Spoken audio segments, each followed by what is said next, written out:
Hello there and greetings, my friends. My name is Alicia. If you are new here, thank you so much for joining me today. And if you're not new, thank you so much for coming back. Today, I'm going to be sharing with you 3 recipe ideas. One is a lemon roasted chicken with some macaroni and cheese and some steamed green beans. And then I'm going to share with you a really simple crock pot bone broth that makes delicious broth that you can freeze and use for a later date. And then I'm going to share the softest, fluffiest dinner rolls you're ever going to eat. So let's get right into it. So on the menu for tonight, I'm going to be making a lemon herb roasted chicken with macaroni and cheese and green beans. So the last time I made this roasted chicken, I used an orange zest, but because we have so many lemons, in fact, here's some more lemons right here. Our lemon tree has quite a bit, so I need to use this up. So I'm going to be making a lemon herb butter for this roast chicken. So I'm going to put this all together. I already rinsed and dried this guy off really well. So all I need to do is just put the lemon herb butter together and into the oven it goes. So then I can start my macaroni and cheese. So in a bowl, I have about 3 tablespoons or so of butter that I just softened in the microwave real quick. To that, I'm gonna add in, I've been loving using these seasonings. This is the Kinder seasoning. You can find it like everywhere, Costco, Walmart.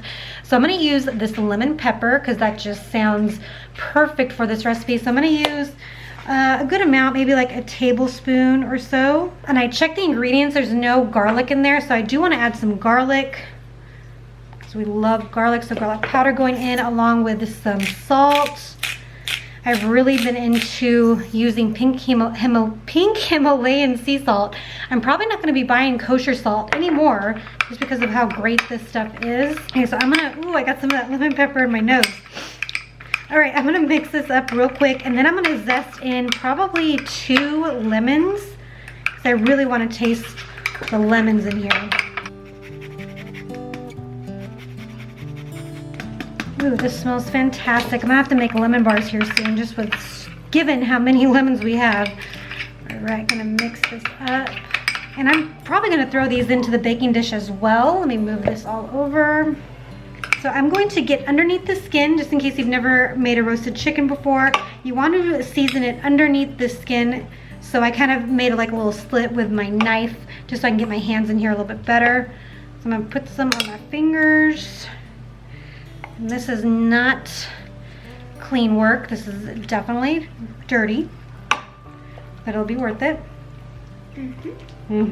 Now I'm just gonna do the entire outside, the skin as well, so we get a nice crispy skin on the wings, the legs, everywhere.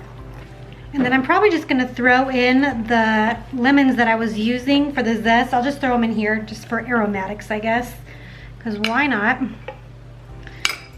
All right, I'm just gonna stick a little bit more butter down in here. All right. I'm gonna wash my hands, cut up the lemon, and then throw this into my oven.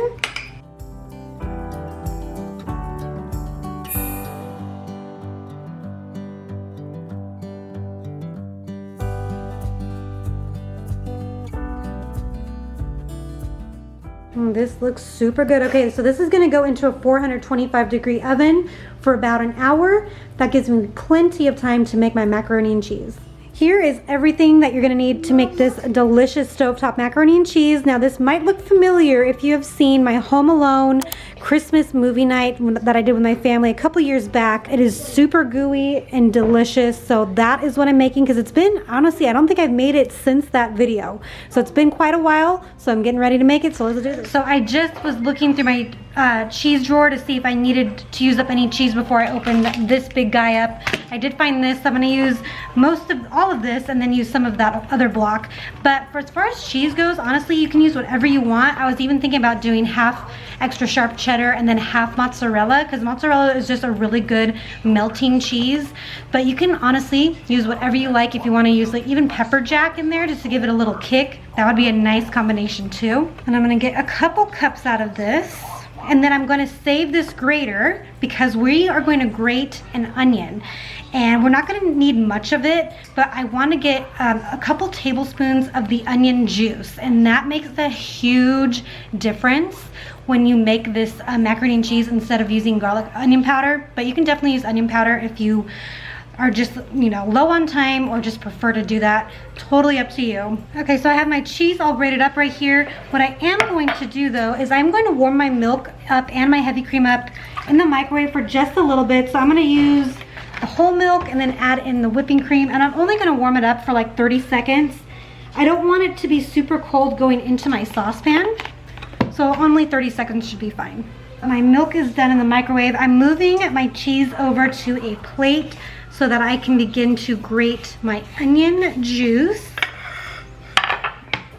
And I'm gonna use this side of my grater. So, you know, you have the bigger side, small side, extra small side right here. I'm gonna use this one. And I am going to save the peel and the leaves for chicken broth, which you will see coming up in this same video. I'm gonna go throw this into my freezer real quick. So you're literally just gonna take this and grate it. And it's gonna be kind of messy. So I wanna start heating up also my butter on the stove top. You can kind of see on the bottom it's already seeping out. You could also do this on a plate too, and then you could just like scoop it into the bowl, or do it directly over the saucepan too would be another probably easier way to do this. And I am going to use like the pulp of the onion, like whatever is in my grater, I will use that too. And you're not going to get like large chunks of it because it's grated super fine. Let's go melt down my butter. You can see over here that I have my water boiling for my macaroni because I'm going to boil that once I start this, because this only takes 9 minutes to boil. Butter going in. And my butter is melting down nicely. So right now I'm going to add in the onion juice. Here we go, going in. You can see it just kind of rolling off my cutting board here. And I am going to try to scoop out whatever I can inside of the grater box. Grater box? Yeah, grater box. And I'll just saute this up for a couple minutes. Again, there's not much in here, but it's going to make a huge taste difference.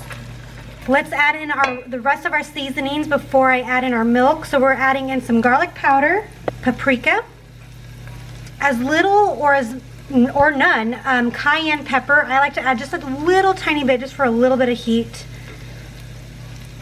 And then our secret ingredient, nutmeg. Oh my gosh, just a little tiny bit. There we go. I'm gonna toast the seasonings up in here. Now I'm gonna add in our milk and our cream that I combined. And what I'm gonna do here is I'm just going to continue stirring this for about 5 minutes until it becomes kind of thick. And that's when I'm gonna add in all of my cheese. So now that this is thickened up a little bit, I am going to add in my cheese. My timer just went off on my pasta. I'm gonna start stirring in my cheese. I'm lowering the heat a little bit. I'm gonna add it in a little bit at a time. All right, then add the rest of it in there so it melts down. I am going to reserve about a cup of the pasta water. Okay, so I'm gonna turn this off the heat, give this one more final stir, and I'm gonna take about a cup or so, whatever I can get out of here. Here we go. You guys like my mug? Oh my gosh, I found this on Etsy. I'm like, this is so appropriate. I absolutely need it. It's really small though, that's the only thing. It's kind of small. Okay, there we go.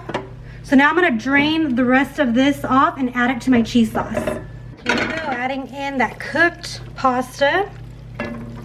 Ooh, guys, this is gonna be so good. Okay, so I have my macaroni and cheese done. I am going to just steam up some green beans real quick on my stovetop. I'm gonna give these a good rinse and then trim them. I think they're pretty much trimmed. I'm gonna check the edges, and then dinner will be ready. Okay, I'm going to give all of these guys a rinse. I'm just gonna heat up all 1 pound of it. Throw this into the colander, and then I'll trim them. I have an insanely vivid memory of trimming green beans with my grandma. I don't know why I remember it, but it sticks out in my mind. I remember just having to go in and just trim the edges just like that. It's such an easy thing to get kids to do. They're busy though behind the camera over here doing homework, so I'm not gonna ask them to do it. But Just something if you want to get the kids involved, something really easy for them to do. So all my pasta is incorporated into the cheese. Now, if you're not serving this right away, this is where your sauteed pasta water is going to come in. Because, you know, as it sits, it might like tend to dry out just a little bit. And if it does that, you're just going to add in some of that water, like a couple tablespoons at a time. I'll just show you right here. Keep it to a side and then just incorporate that back in. And you can do this over low heat. And I'll probably end up having to do that because my chicken is not quite ready. It's almost ready. I need it to rest. It's about to come out of the oven here in a few minutes. But I am going to allow it to rest before I cut into it. So I am going to come back over here and add in a little bit more pasta water.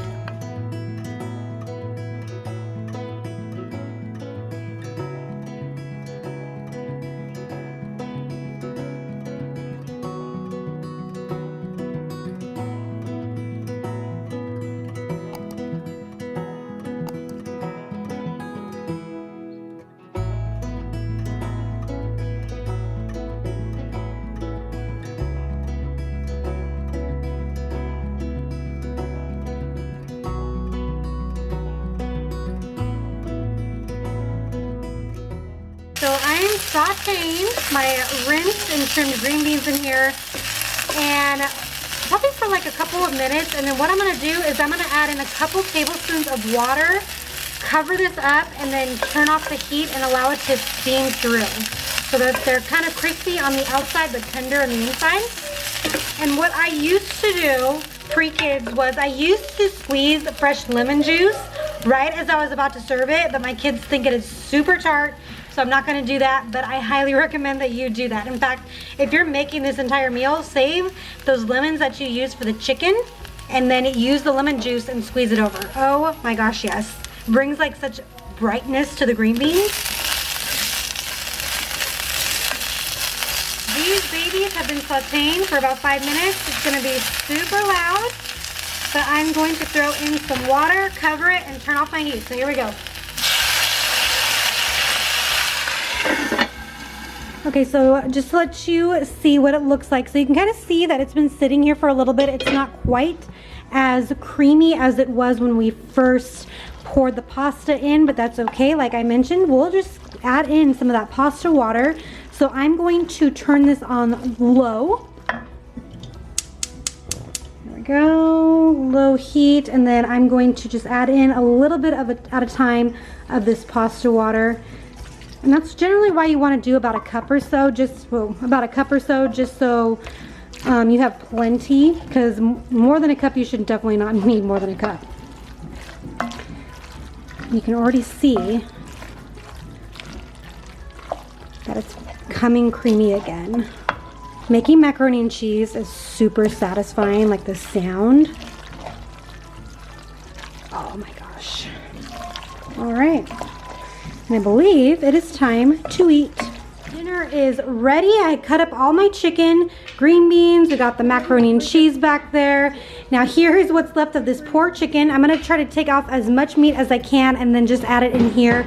But what I'm gonna do with that is I'm gonna stick this in the freezer so that I can make chicken broth for another day. I'm actually gonna show you because I do have a video that I made a while back. I just have never posted it of me making chicken broth. So I'm actually gonna include it right after this segment of my video, but I just wanted to share our dinner is all served and ready. Now, had I thought about this, I had made some dinner rolls a week ago maybe, and I froze the leftover rolls.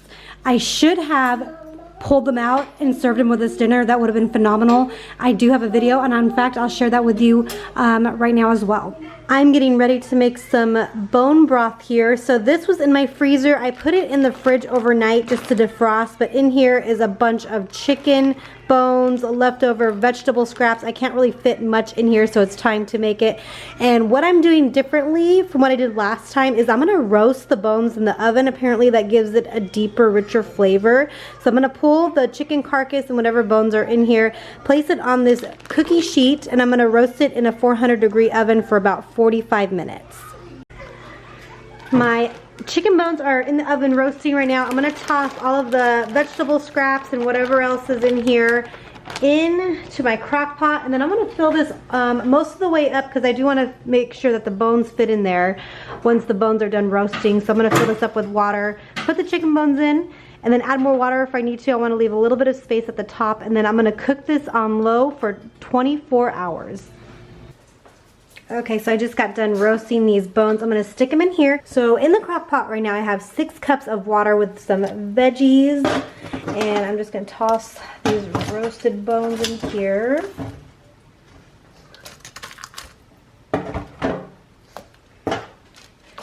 Okay, I'm just gonna make sure that it gets in here before I add more water. And then I'm gonna add, I have 4 more cups of water over here to the side. I'm just gonna see how much more of that I'm gonna need. I may not need all of it, or I may need all of it. I don't know, we'll see. Oh, that's perfect. Okay, so basically I have 10 cups of water in here. I am gonna throw in some bay leaves too. So I have 2 bay leaves thrown in there, and I'm gonna cook this on low for 24 hours. I forgot to do this, and I forgot to do this last time too, but I had read about it. But you're supposed to be adding in some apple cider vinegar, and that's supposed to, I guess, help extract some of the nutrients from the bones. So I'm gonna do that right now. And then obviously my slow cooker can only cook up to 12 hours, so I'm gonna have to reset it at that 12-hour mark. There we go.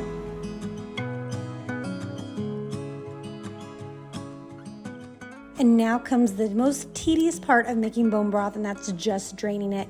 Making your own bone broth is really, really simple, and it just utilizes everything that you already have at home. We're talking about that chicken carcass, we're talking the vegetable scraps that you have left over, onions, celery, garlic, all that good stuff. It makes so much, and it's super cost effective. Also, it's really good for just overall health, joint health, gut health. It hydrates you. I definitely recommend trying to make this super easy.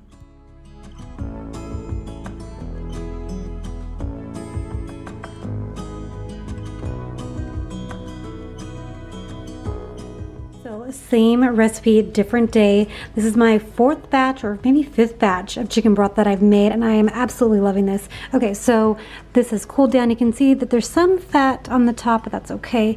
But I found these on Amazon.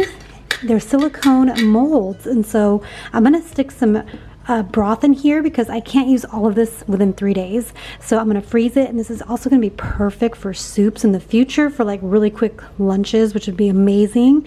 I'll link them down below, but I'm gonna give these a quick wash and then use a lot of this broth in here.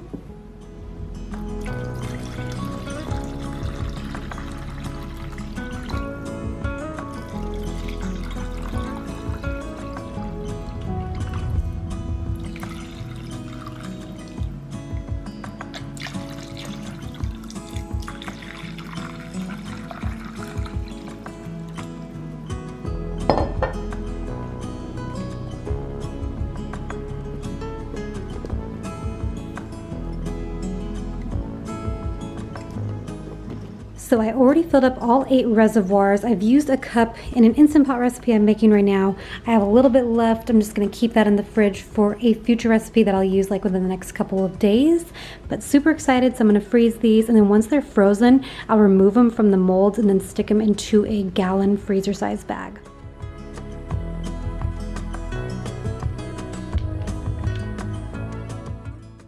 These super cubes are absolutely amazing. So not only can you use them for things like soup and broth, but things like chili, sauces like marinara sauce, pizza sauce, pesto, different types of gravies. You can even do smoothies in these guys. The super cubes are just very convenient, and it makes meal prepping way easier and way more efficient.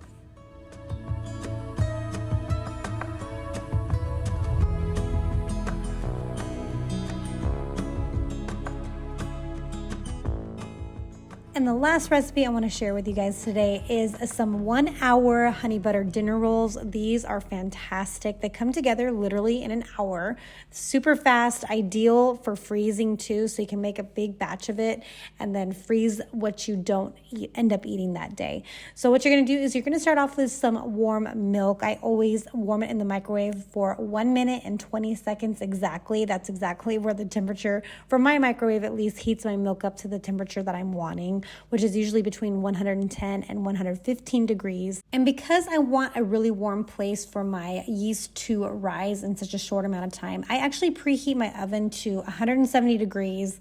It's the lowest setting on my oven. I don't know if that's the lowest like all around, but set it to the lowest and then turn it off. So now we have a warm place for our dough to rise. And what I do in the mixer is I'll add that water and milk mixture into a bowl, along with the butter that has melted in that warm milk, some yeast and some sugar. And then I'm just going to cover it for 5 minutes just to activate the yeast. I am using active dry yeast. And then I'm going to add in my flour. I'm going to add in 1 cup at a time. I'm just going to give it a quick mix, like for just a few seconds, and then incorporate the rest of the flour, again, 1 cup at a time. And once all of your flour has been added to the bowl, we're going to set a timer, and we're going to want to mix this for 5 minutes just to make sure everything is fully incorporated. Now you're going to want to watch your dough. If it starts to kind of stick to the sides of your bowl or to the bottom of the bowl, you're going to want to add like a tablespoon at a time of additional flour and then mix that in. You don't want the dough to be super sticky. It's not going to like stick to your fingers much when you go to touch it. And it's also not going to be super dry. You don't want it dry either. So you're going to have to kind of get a good balance, fill it out, especially if you're new to bread making. It'll be some trial and errors at first, but honestly, this is a super easy recipe to begin out making breads with. And as you can see here, the dough came together really nice. I'm able to touch the dough without it sticking to my fingers very much. It's still a little tacky, but like I mentioned, not super sticky. And so then what we're going to do is kind of form it into a ball in the bottom of the bowl. And then we're going to cover this with one of your kitchen towels. And then we're going to place this into that warm oven, and we're going to let it sit there for about 15 minutes.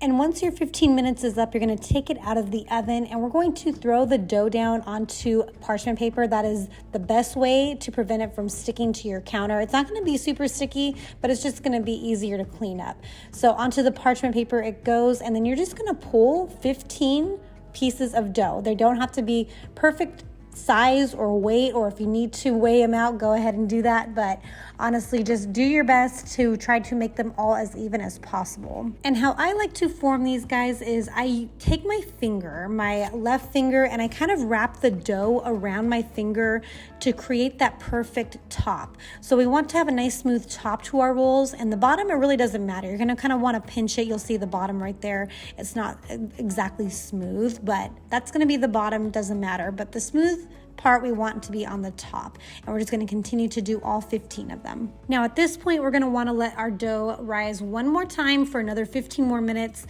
If your oven is cooled down completely, put it back to the lowest setting, so 170 in this case, and leave it on while the dough is rising for a second time. And then once your 15 minutes has passed, remove that kitchen towel. Be sure to remove it.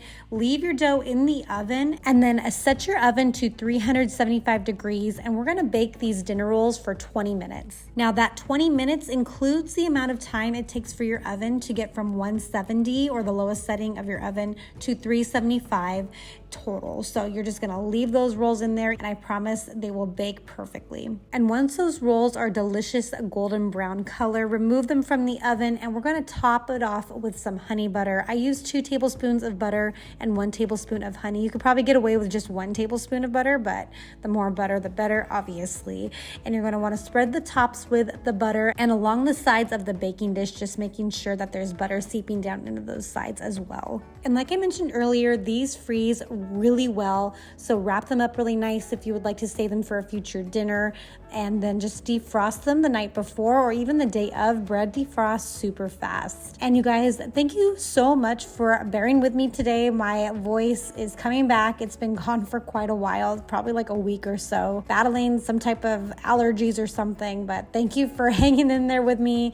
And thank you guys so much for watching today's video. I hope you really liked it, and I hope that it was just really helpful to you as well. And I hope to see you in the next video. Bye, friends.